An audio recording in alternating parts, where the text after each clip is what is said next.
en Activa Comunicación, entrevistas radiales. Bienvenidos a Rayuela, un programa en el que vamos hoy a hablar de comunicación. Seguimos con Sandra Mazzoni. Estamos tratando de comprender este fenómeno complejo, tan complejo que es la comunicación. Antes uno decía, si querés hablar de comunicación, habla de medios de comunicación, andá y prende la tele. Ahora ya no es prende la tele, prende el celular, tené, no sé, la tablet en la mano. La comunicación está en nosotros, decíamos. Y en ese sentido, el gran desafío es comprender este avance científico del que poco se habla y que nos ayuda a comprender este fenómeno. Y Sandra es una de las personas que ante esta novedad de reconocer algo que existía, porque no es que se inventa algo nuevo, sino que el fenómeno de la comunicación entre los seres humanos es algo que existe desde siempre. Pero decía Sandra que no existía como conciencia y especificidad en esto, que era desde la sociología, desde la antropología, eventualmente desde la psicología que uno se podía aproximar. Pero hoy tiene herramientas propias. ¿Cuáles son? ¿Cómo se puede, cuáles son los indicadores que nos ayudan a comprender en qué punto estamos y qué es lo que podemos esperar a la hora de mirar lo que podríamos denominar una comunicación saludable? Una cosa que vos decías recién, retomo una de las primeras que decías, ¿no? Esto de que la tecnología, las pantallas, el celular en la mano nos hace evidencia de la multidimensionalidad de lo comunicacional, o sea, de la complejidad que lo comunicacional tiene, querramos o no querramos. Y bueno, esto es así, ¿por qué? Porque cuando hay una comunicación en línea, una comunicación de emisor, mensaje, receptor, una comunicación que se organiza, se estructura pensando en un emisor, un mensaje y un receptor, esa comunicación es una comunicación que va a trabajar un solo proceso comunicacional, que es el de la información, es el de la transferencia. Ese es el proceso comunicacional quizás más conocido, porque era el que abordaban los paradigmas clásicos de la comunicación, las maneras de pensar y las maneras de hacer las rutinas comunicacionales profesionales también, en ese registro de pensar que hay unos emisores, que hay unos mensajes y que hay unos receptores. Pero al mismo tiempo que ese proceso puede estar existiendo, también hay múltiples otros procesos que se dan al mismo tiempo, querramos verlos o no querramos verlos.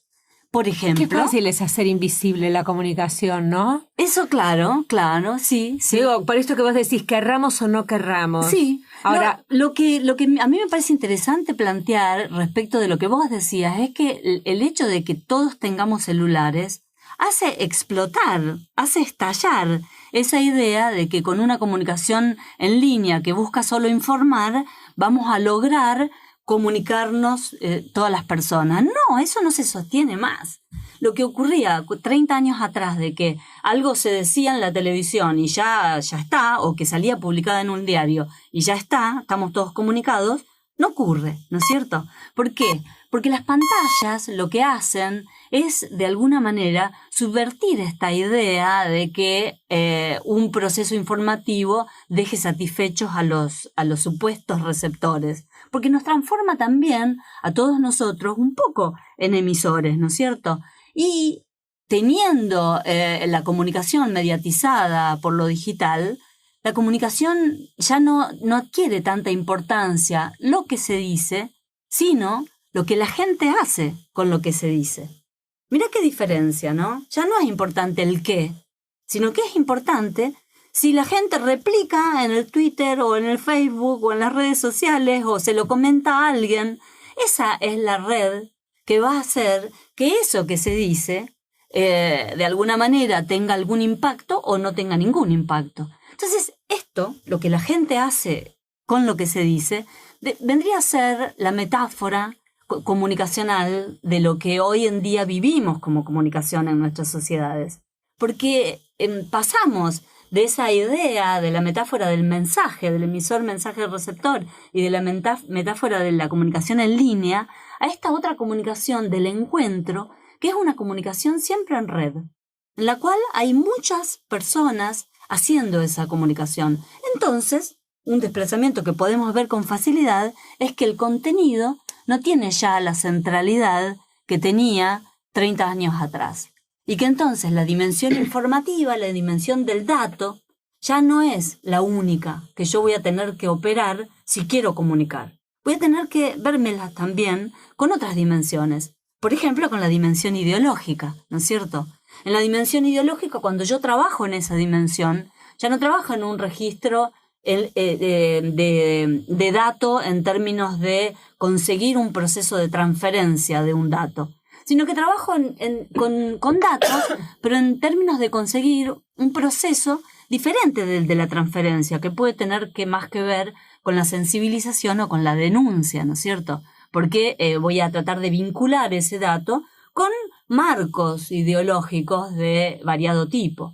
Distinto también es si yo quiero trabajar en la dimensión interaccional, en donde los componentes ya son otros, ya no son los procesos ni los de la transferencia ni los de la denuncia, sino que son los de la interacción, ¿no es cierto? Los de la interacción que implica una participación en la cual los que participan ponen el cuerpo. Nuestra web, sandramazzoni.com.ar. El Facebook, Sandra Mazzoni Comunicación. Instagram, Sandra Mazzoni. YouTube, En Activa Comunicación. Habitemos la comunicación desde lo vivo. Vamos a dar ejemplos de uno y otro. Ejemplos de uno y de otro podrían ser, por ejemplo, bueno, en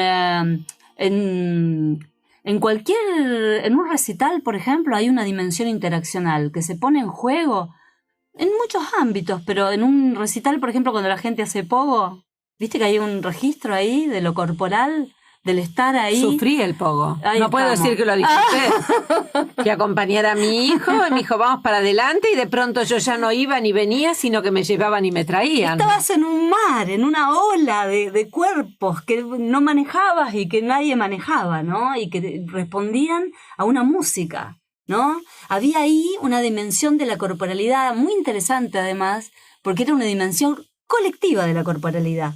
Y este punto también es, a mí hay un parteaguas entre lo que hacemos los comunicadores y los que hacen otros profesionales y también otros investigadores, ¿no? Y un parteaguas sería ese, el punto de que los comunicadores nos ocupamos de grupos y sectores. En cambio, los otros profesionales se ocupan, algunos de personas, otros de sociedades, ¿no? Como los sociólogos o los antropólogos, o bueno, de personas, los psicólogos. Nosotros no nos ocupamos ni de un extremo ni del otro, sino que nos ocupamos del encuentro sociocultural, que es esto que surge a medio camino entre el individuo y la sociedad. Y ese es nuestro ámbito específico, el que nos corresponde y nos diferencia de todos los demás, ¿no? Entonces ahí ya teníamos dos de las dimensiones. Dos de las dimensiones, una que podría ser la de la transferencia, que la conocemos todos, otra es esta de la interacción, que se nos ocurrió este ejemplo del recital. Otra dimensión podría ser la de la dimensión ideológica, en donde el proceso comunicacional más típico es el de la denuncia, ¿no? Cuando uno trabaja en esa dimensión, todos los recursos, todas las herramientas. Danos ejemplos. De la dimensión ideológica. Sí. Hay muchos programas de medios masivos que trabajan en esa dimensión, porque todo lo que hacen, está puesto en juego con una búsqueda de una modalidad del encuentro sociocultural que es el de sensibilizar al otro para que el otro se dé cuenta. Seguro que tenés muchos ejemplos que te surgen en tu cabeza, ¿no es cierto? Entonces, en los medios masivos de comunicación, por ejemplo en la radio o en la televisión, hay programas de radio y de televisión organizados desde todas estas dimensiones. No es que, como antes, los medios se organizaran solo en la dimensión informativa, sino que lo interesante es que hoy vemos que las estructuras comunicacionales de los programas responden en mayor o menor medida a estas dimensiones, pero uno podría perfectamente organizar un solo programa utilizando recursos y herramientas de todas las dimensiones de la comunicación o de varias. Por ejemplo, yo en este momento, quiero decir que como posibilidad eso existiría, ¿no es cierto? Existiría la posibilidad de organizarlo. Pacapaca, el canal Pacapaca trabaja en este registro, ¿no? Múltiple, un registro múltiple, que no se propone una sola dimensión, sino que convoca en cada uno de sus programas a varias de estas dimensiones a la vez. Nuestra web, sandramazzoni.com.ar. El Facebook, Sandra Mazzoni Comunicación. Instagram, Sandra Mazzoni. YouTube, En Activa Comunicación.